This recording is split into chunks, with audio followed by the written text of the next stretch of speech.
Hello and welcome to another episode of Microsoft Fabric. In this series, we are learning Microsoft Fabric and I have more than 40 plus videos in this series. You can start this series from the beginning. Some of the UIs have changed over a period of time, and for those we are going to come up with the replacement videos.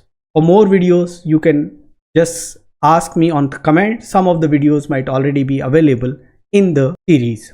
So let's go to the Microsoft Fabric and explore the option which came some time back, which is folders. You can now have folders to organize your content inside the Microsoft Fabric workspaces. So let me jump onto the Microsoft Fabric and I'm using app.powerbi.com URL. I have already opened a workspace using the workspaces option on the left hand side. 01 Fabric is the workspace where I'm in, and it is a Microsoft Fabric workspace. Inside this workspace, I have created a lot of content during last few months, and as you can see, this is really difficult to scroll. Even sometime when I wanted to go to data flow gen 2, I have too many of them, and sometime for warehouses means I need to reorganize this content in much better way, and for that we have now a new feature which is known as folders. When you click on the new, you will get a folder preview option. Click on that and you can create a folder. So let me create a folder data flow. I created the folder data flow. Let me also create a folder lake for lake houses, and new folder warehouse for all my warehouses.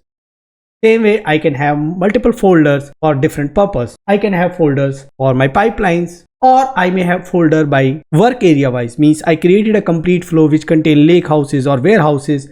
I can organize them by work area wise, like sales, finance, purchase, etc. So what I'm going to do is I'm going to use this filter and I'm going to filter all my data flow gen 2, and from there the important data flows which are working for me, I can select them. So these are the important data flows which I have already given some name. They are not the one which I have experimented. I have selected all of them. Once I select, I can come back on the top and I see this move button. I click on move and I can choose data flow folder and I can say move here. 6 items have been moved.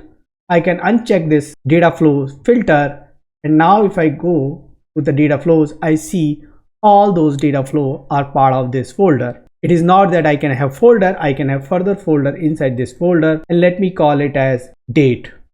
I have a date data flow which I further wanted to move inside it. I can check this and I can click on move and move the date.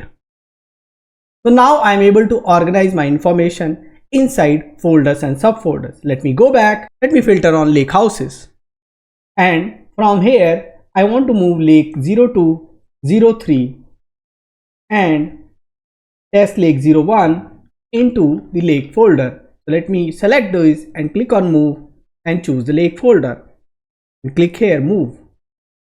Now I can remove the lake house filter to view all the content, and here I can see my lake houses are part of the lake folder. And go back to the root folder and again move further content to the warehouses.